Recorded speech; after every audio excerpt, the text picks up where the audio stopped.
Tindakan kriminal Jepang yang terkenal dan belum terpecahkan.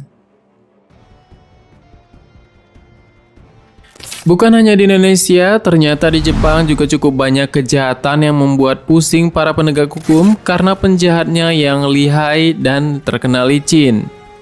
Bahkan para pelaku kejahatan ini belum tentu tertangkap sampai sekarang. Di antara sekian banyaknya kasus kriminal di Jepang yang belum terpecahkan, ada beberapa kasus kriminal yang paling terkenal.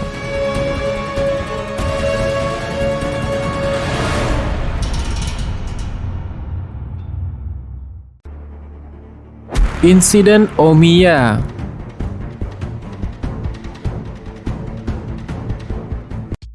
Bagi pecinta sejarah Jepang, pasti tidak asing dengan nama Sakamoto Ryoma.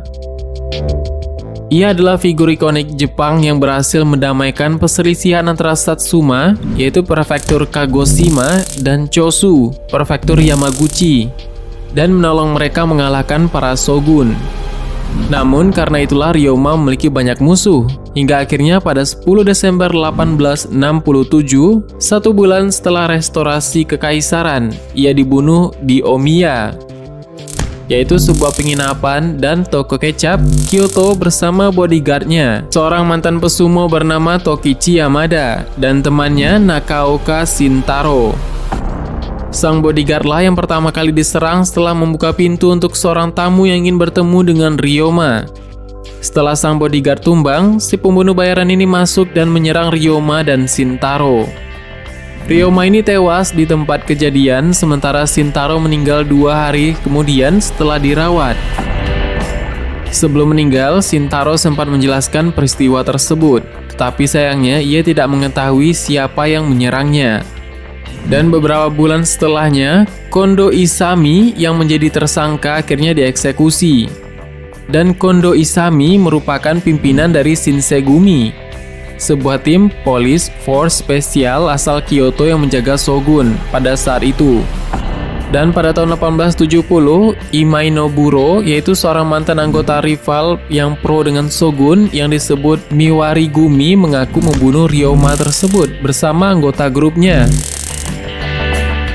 Meskipun begitu, pengakuan ini diragukan kebenarannya oleh beberapa orang. Dan sampai sekarang, identitas pembunuh sebenarnya masih belum terbukti dari kasus kriminal Jepang ini, dan masih menjadi bahan debat para sejarawan hingga saat ini. Kisahnya masih gantung, dan yang dieksekusi adalah Kondo Isami yang merupakan pimpinan dari polisi pada saat itu. Mungkin kalau ada Kenshi Himura, pasti bisa menyelesaikan semua masalah ini. Tetapi mungkin pada saat itu Kenshi Himura tidak bertugas untuk menjadi bodyguardnya dari Ryoma ini, sehingga pembunuhnya masih berkeliaran dan tidak ikut bermain film hingga sekarang.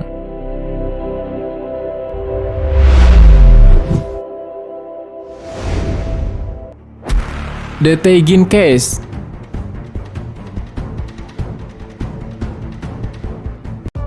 Kasus kriminal Jepang yang tidak terpecahkan berikutnya adalah Teigin Case.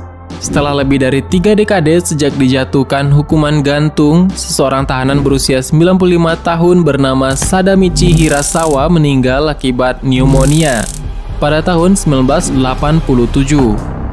Dinyatakan bersalah akibat pencurian dan mass poisoning, meracuni banyak orang. Dan pelukis ini menghabiskan 32 tahun hidupnya menunggu hukuman mati. Meskipun begitu, tidak ada satupun menteri hukum pada era itu yang bersiap-siap untuk mendatangani riwayat kematiannya karena banyaknya desas-desus tentang kesalahannya.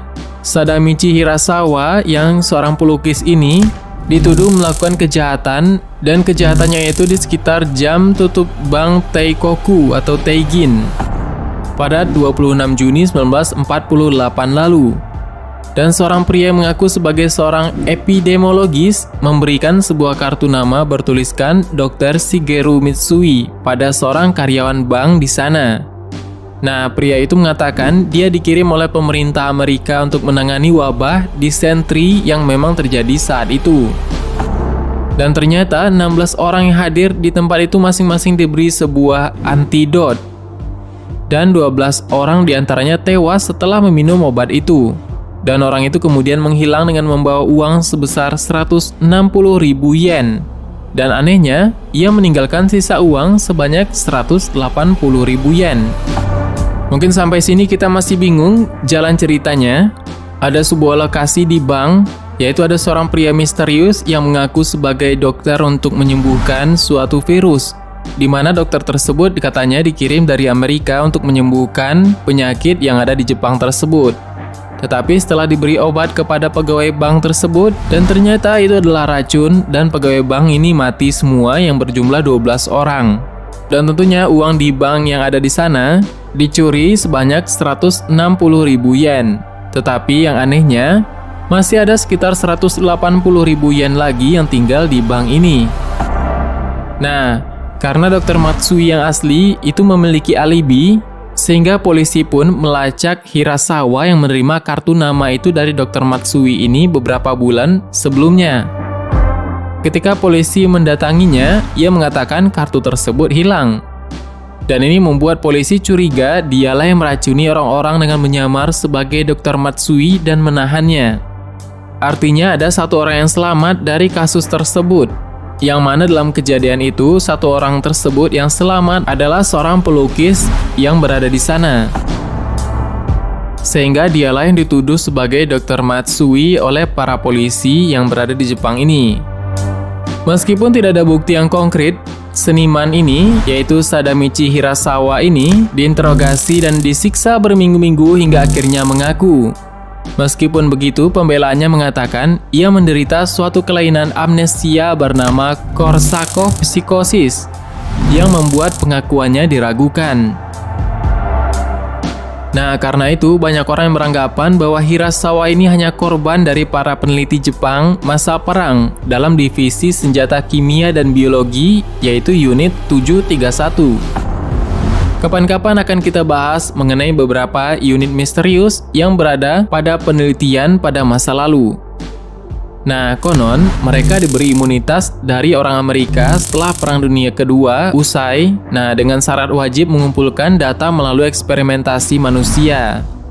Ini diketahui dari suatu buku yang dikarang oleh David Peace, yaitu pengarang buku yang berjudul Occupied City, yaitu sebuah buku berdasarkan insiden Taegin ini, yang percaya bahwa tindakan kriminal seperti ini hanya bisa terjadi saat okupasi. Nah, okupasi ini bisa diartikan sebagai suatu perawatan mental kepada seseorang yang mengalami gangguan kesehatannya dan diterapi selama beberapa waktu hingga kesembuhan dan pasien tersebut bisa mandiri lagi. Artinya, selama masa-masa kesembuhan mereka, diadakan suatu tindakan-tindakan semacam eksperimen ataupun pemberian obat untuk menangani kesehatan mereka. Tetapi bisa jadi, masa okupasi ini juga digunakan sebagai bahan eksperimen terhadap obat ataupun penggunaan hal-hal yang berjenis rahasia pada masa perang dahulunya. Dan pada akhirnya, misteri ini tetap masih misterius dan hal yang dia yakini hanya tidak bersalah, dan menurut David Peace tersebut bahwa Hirasawa kemungkinan tidak bersalah pada saat itu.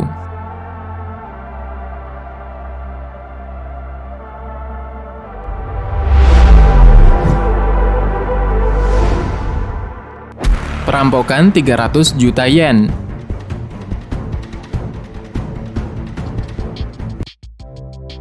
Di suatu pagi sekitar 50 tahun yang lalu, seorang perampok yang menyamar menjadi petugas polisi meyakinkan 4 orang pegawai bank bahwa truk yang mengangkut bonis untuk pekerja di Toshiba akan meledak.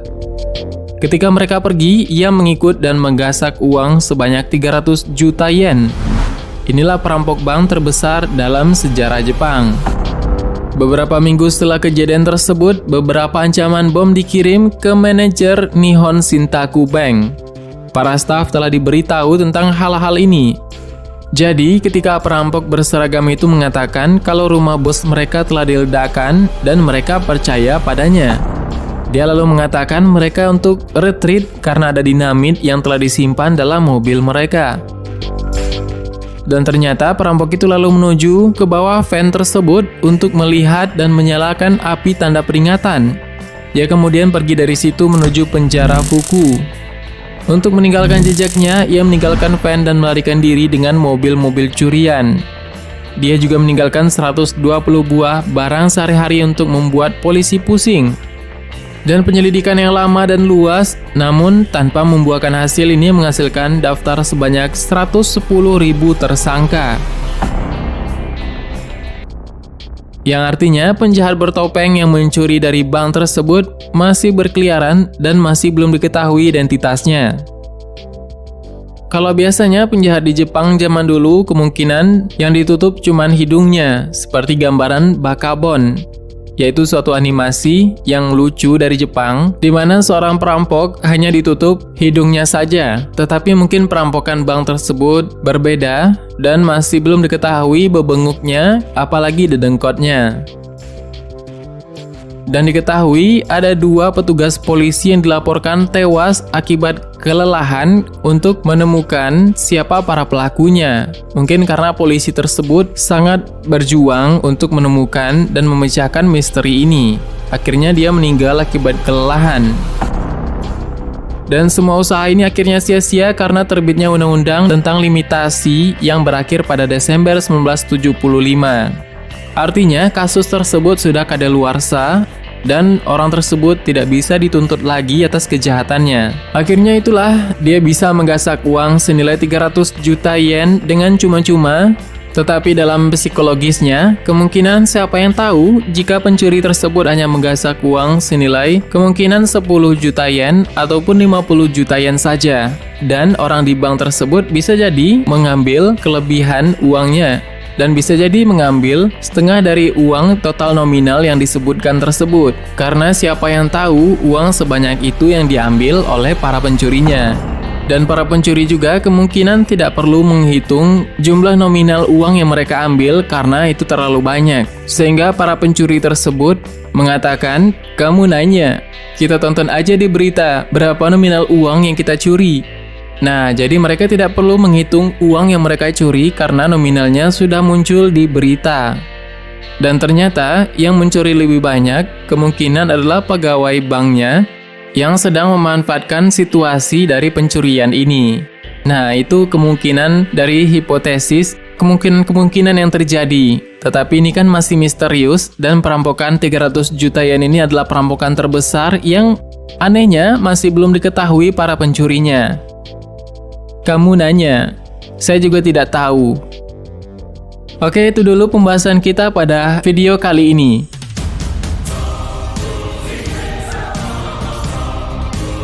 Semoga bermanfaat. Bagaimana menurutmu, ada tambahan? Silahkan berikan tanggapan dan komentar di bawah. Sebenarnya selama banyak hal yang belum akan kita bahas. Tetap menantikan video selanjutnya, makan tombol subscribe dan klik icon lonceng yang berada di sebelahnya. Sampai jumpa lagi.